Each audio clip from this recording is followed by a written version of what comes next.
हर बार जब कोई परीक्षा का परिणाम आता है तो हम लोग देखते हैं कि कोई गरीब घर का लड़का लड़की वो अच्छे से पढ़ाई किया था और फिर वो कोई अच्छा नौकरी, बच्ची पैदा होती है और उसकी जब तक शादी होती है उसके लिए एक सरकार का कोई ना कोई स्कीम है जिससे कि आपको उसका फायदा मिलता है। लाखों रुपए लड़कियों के लिए सरकार की महीने में पूरे बिहार में 2 लाख से ज्यादा शिक्षकों की नियुक्ति की गई है और ये सुनिश्चित करने के लिए कि ये जो शिक्षक कम समय में और जो लंबे समय से योजना चलता है और विशेष करके अभी जब हम लोग इस चीज की बात कर रहे हैं, इतने कम समय में इतना प्रयास किया जा रहा है कि जो सरकारी स्कूल है वो उपेक्षित है, वहाँ पे ऐसे उसमें बच्चे आते हैं और टीचर नहीं होते, पढ़ाई नहीं होती। आप देखिए कि यहाँ पे जो इंफ्रास्ट्रक्चर है वो जो आपको दिया जा रहा है वो है कि रेगुलर क्लास में आना।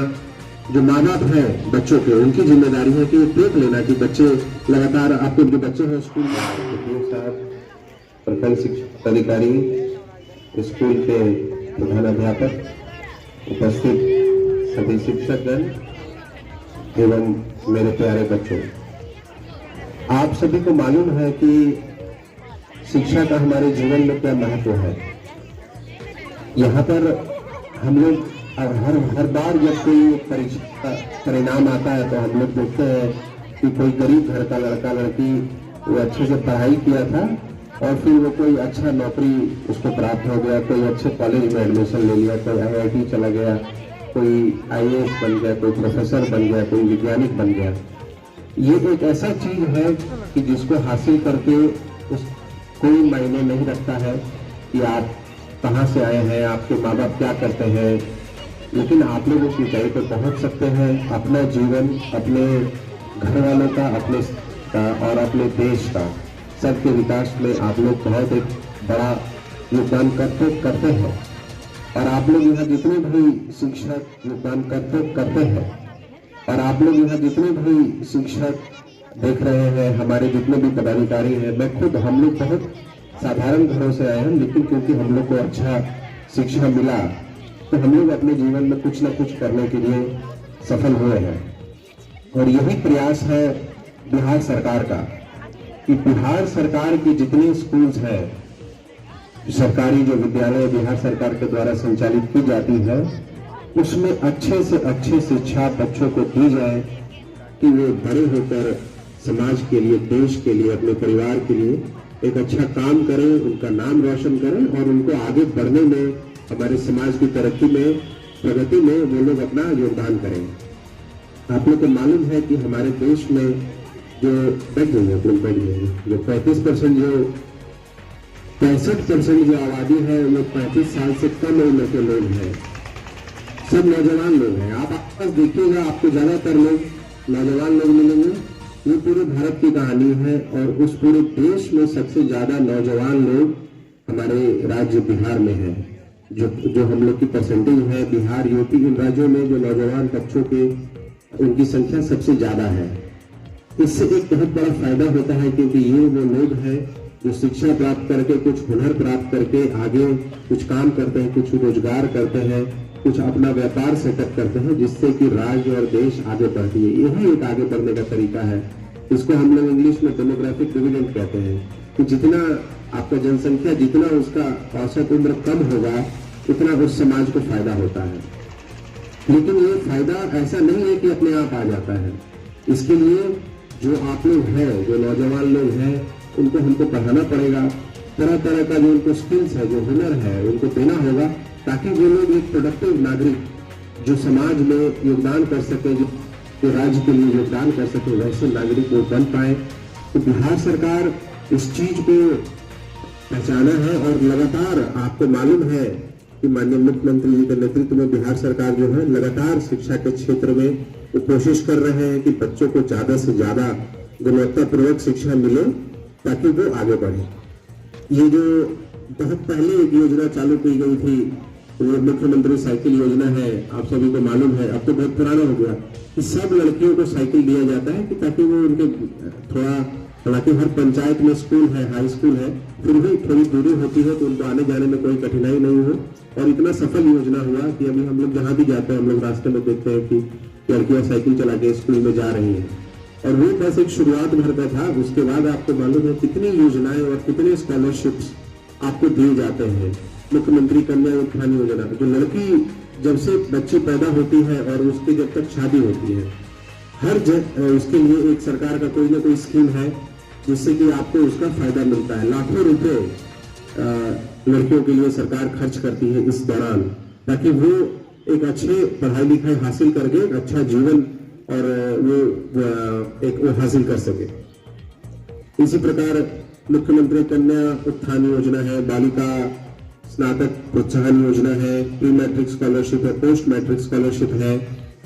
एक आप लोग को और मालूम होगा कि जब स्कूल से आप लोग निकल के कॉलेज में जाते हैं तो एक योजना है स्टूडेंट क्रेडिट कार्ड। आप लोग कहीं भी इसके बाद कॉलेज में पढ़ाई करेंगे, सरकार ने देखा कि जो बच्चे हैं उनको उसके फीस भरने में कठिनाई हो रही है, तो उन्होंने 4 लाख रुपए उसमें आपको कहीं भी ग्रेजुएशन पोस्ट ग्रेजुएशन के कोर्स करने के लिए, ग्रेजुएशन के लिए 4 लाख रुपए दिए जाते हैं।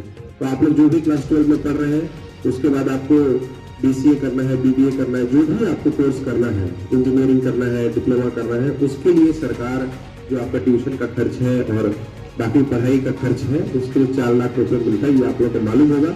और आप लोग जब इसके लिए जब यहाँ से पास आउट होंगे तो आप लोग जो DRCC है वहाँ पर अप्लाई करके इस योजना का लाभ ले सकते हैं।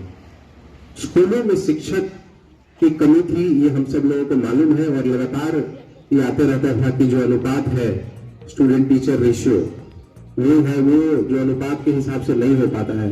तो आप लोगों को मालूम है कि अभी सरकार ने क्या किया है। पिछले 3-4 महीनों में पूरे बिहार में 2 लाख से ज्यादा शिक्षकों की नियुक्ति की गई है, और ये सुनिश्चित करने के लिए कि ये जो शिक्षक आ रहे हैं वो वेल क्वालिफाइड है। तो ये BPSC के तहत उनका चयन, BPSC ने परीक्षा लेकर उनका चयन किया और वो अभी स्कूलों में योगदान कर चुके हैं उन लोगों का ट्रेनिंग कराने के बाद। और यहाँ भी 4 शिक्षक आए हैं जो आप लोग को पढ़ा रहे होंगे। इसके पहले भी जो शिक्षक आए हैं वो नियोजन के तहत जो आए हैं उनको भी सरकार समय समय पर ट्रेनिंग करती रहती है, ताकि बच्चों को वो अच्छे से अच्छा शिक्षा दे पाए। तो आप लोग ये देख लीजिए कि इतने कम समय में और जो लंबे समय से योजना चलता है, और विशेष करके अभी जब हम लोग इस चीज की बात कर रहे हैं, इतने कम समय में इतना प्रयास किया जा रहा है। हर हाई स्कूल का बिल्डिंग बना हुआ है। जो हाई स्कूल के वो फंड है, डेवलपमेंट फंड है और अलग फंड है, उसमें करोड़ों रुपए पड़े हुए थे। सरकार का निर्देश है कि उसको जल्द से जल्द खर्च करके जहाँ पे क्लासरूम बनाने की आवश्यकता है वहाँ क्लासरूम बनाने की जरूरत बनवा ले, जहाँ शौचालय बनाने की आवश्यकता है वहाँ शौचालय बनवा ले, और जहाँ पे जो कंप्यूटर लगाने हैं ICT लैब के लिए वो लगा ले। जो शौचालय है उसकी साफ सफाई की व्यवस्था के लिए एक आउटसोर्सिंग एजेंसी के माध्यम से काम कराया जाए। तो ये सब देखिए कि ये जो ऐसा माना जाता था कि जो सरकारी स्कूल है वो उपेक्षित है, वहाँ पे ऐसे सिर्फ बच्चे आते हैं और टीचर नहीं होते, पढ़ाई नहीं होती। आप देखिए कि यहाँ पे जो इंफ्रास्ट्रक्चर है वो जो आपको दिया जा रहा है कि हर तरह की सुविधा बच्चों के लिए उपलब्ध हो, उनके लिए क्लासरूम हो, शौचालय हो, और सबसे महत्वपूर्ण जो है उनको पढ़ाने के लिए शिक्षक हो, और उस शिक्षण की प्रक्रिया में टेक्नोलॉजी का इस्तेमाल हो।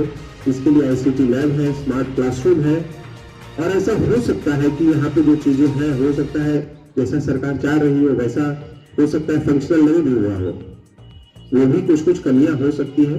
तो आप लोग का ये दायित्व है कि यहाँ के जो प्रधानाध्यापक है उनके संज्ञान में आप लोग उन चीजों को लाएं। अगर शौचालय में साफ सफाई नहीं है, अगर लड़कियों से अलग शौचालय नहीं है, ऐसा होना नहीं चाहिए। फिर भी अगर समस्या है तो आप लोग निश्चित इसको प्रधानाध्यापक के संज्ञान में लाएं, और वो लोग इसको बिल्कुल ठीक करने का सारा जो, क्योंकि उनको पूरा जो वित्तीय शक्तियां से लेकर सारी उनको सुविधाएं दे दी गई है जिससे कि वो तेजी गति से काम कर पाए।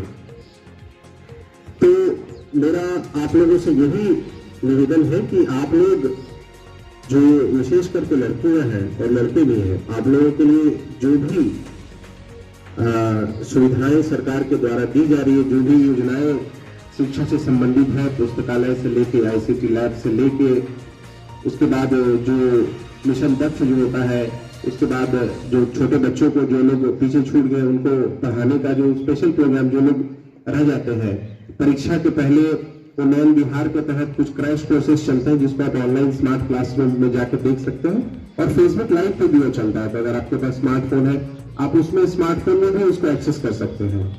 तो ये सब जो आपको दी गई है, आप लोग इसका लाभ लें। आप लोग ये समझें कि सरकार आपके लिए लगातार प्रयासरत है कि सरकारी स्कूलों में अच्छी शिक्षा मिले, बच्चे यहाँ से निकल के अच्छा काम करें। और इसके लिए आपकी जो जिम्मेदारी है वो है कि रेगुलर क्लास में आना। जो माँ बाप है बच्चों के, उनकी जिम्मेदारी है कि देख लेना कि बच्चे लगातार, आपके जो बच्चे हैं स्कूल में आ रहे हैं, जब वो घर जाते हैं तो उनसे पूछ लेना कि आज स्कूल में क्या पढ़ाया गया है। तो फीडबैक लेना। जब पेरेंट टीचर मीटिंग होता है, जब शिक्षक बुलाते हैं, तो आप स्कूलों में आए, अपने बच्चे के बारे में जाने, उसको इधर उधर कोई काम में नहीं लगाए स्कूल के समय में, जिससे उसका स्कूल के पठन की जो कार्य होती है वो बाधित हो। तो आप सभी की भी ये जिम्मेदारी है और आप लोग इस जिम्मेदारी को समझें। खुद स्कूल आए, एक आपके जो आस पड़ोस के बच्चे हैं उनको स्कूल लाएं, 100% जो अटेंडेंस है वो सुनिश्चित करें। आप देखेंगे कि ये जो प्रक्रिया है, आज हो सकता है कि ये पूरा जो 100% जैसा सरकार चाह रही है वैसा नहीं है, लेकिन इसमें आप लोग अगर आने लगेंगे और शिक्षक आ गए हैं तो इसमें लगातार सुधार होगा। आप लोगों को अच्छे से पढ़ाया जाएगा, आप लोग अच्छे से पढ़ेंगे तो आप लोग आगे बढ़ेंगे और इसी प्रकार हमारा राज्य, हमारा देश प्रगति करेगा। मैं आप सभी को आपके उज्जवल भविष्य के लिए शुभकामनाएं देता हूं। मैं ये कामना करता हूं कि आप लोग अच्छे से पढ़ें, आगे बढ़ें और अपने माँ बाप को, अपने समाज का नाम रोशन करें। धन्यवाद।